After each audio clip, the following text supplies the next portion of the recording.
সম্প্রতি খাগড়াছড়ি জেলার বাইবনছড়ায় একটি অনাকাঙ্ক্ষিত ঘটনা ঘটেছে। অষ্টম শ্রেণীর স্কুল ছাত্রী মেনকা ত্রিপুরা সংঘবদ্ধ ধর্ষণের শিকার হয়েছে। ইতিমধ্যে সেনাবাহিনী ও পুলিশ যৌথ অভিযান চালিয়ে 4 ধর্ষককে গ্রেপ্তার করেছে।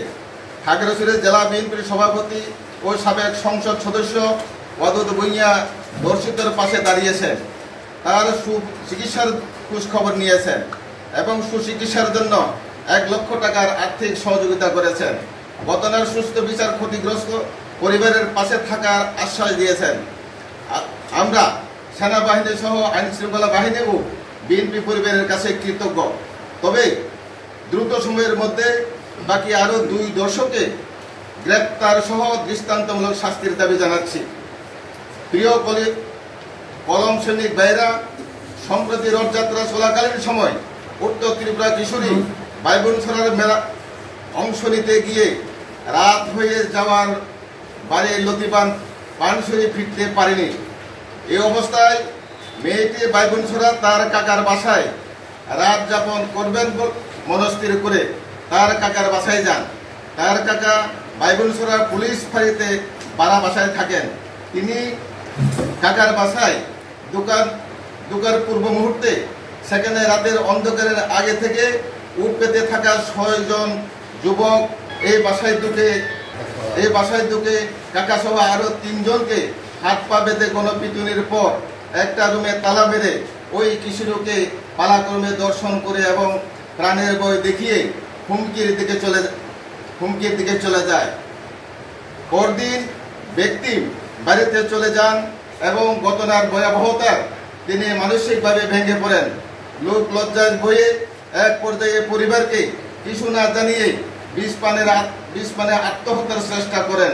আশঙ্কাজনক অবস্থায় তাকে খাগড়াছড়ি সদর হাসপাতালে ভর্তি করা হলে অবস্থা অবনতি ঘটায় তাকে উন্নত চিকিৎসার জন্য চট্টগ্রাম মেডিকেলে প্রেরণ করা হয়। প্রিয় সাংবাদিক ভাইরা, দর্শকের কোনো সম্প্রদায়, ধর্ম, বর্ণ, দলীয় পরিচয় নেই।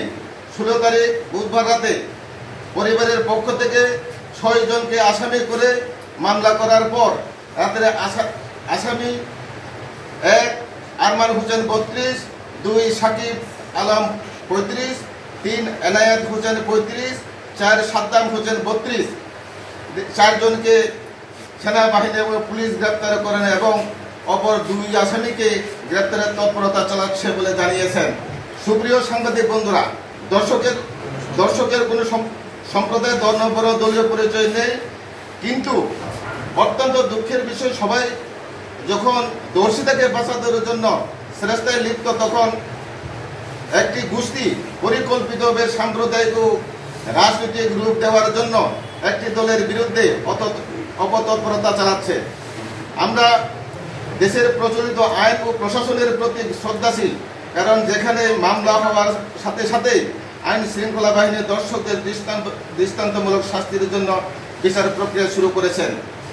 প্রিয় সাংবাদিক বন্ধুরা, আপনাদের মাধ্যমে জানাতে চাই, ত্রিপুরা জাতি শান্তি ও সম্প্রীতিতে বিশ্বাসী। কোনো মহলের প্ররোচনা বা উস্কানিতে আমরা পা দেব না। এমন একটি অনাকাঙ্ক্ষিত ঘটনাকে ভিন্নভাবে প্রভাবিত না করার জন্য সকলের প্রতি অনুরোধ রইল। আমাদের দাবিসমূহ: ধর্ষণকারীর অপর 2 আসামিকে অনতিবিলম্বে গ্রেপ্তার করে আইনের আওতায় আনা হোক। 2 ধর্ষিতাকে সুচিকিৎসা নিশ্চিত করতে প্রশাসনের প্রয়োজনীয় পদক্ষেপ গ্রহণের দাবি জানাচ্ছি। 3 দ্রুত বিচার ট্রাইব্যুনালের মাধ্যমে অপরাধীদের বিচার নিশ্চিত করতে হবে। ধন্যবাদ জানাতে কমল বিকাশ ত্রিপুরা সভাপতি, বাংলাদেশ ত্রিপুরা কল্যাণ সংসদ, খনিরঞ্জন ত্রিপুরা আহ্বায়ক, বাংলাদেশ ত্রিপুরা ঐক্য পরিষদ, অ্যাডভোকেট ভিক্টর ত্রিপুরা, বাংলাদেশ ত্রিপুরা যুব কল্যাণ সংসদ, বিপন ত্রিপুরা সভাপতি, বাংলাদেশ ত্রিপুরা যুব কল্যাণ ঐক্য পরিষদ, খঞ্জন দুটি ত্রিপুরা সভাপতি, বাংলাদেশ ত্রিপুরা স্টুডেন্টস ফোরাম, রূপক ত্রিপুরা সভাপতি, বাংলাদেশ ত্রিপুরা যুব সংসদ, পরেশ ত্রিপুরা প্রতিষ্ঠাতা, বাংলাদেশ ত্রিপুরা শ্রমিক সংসদ।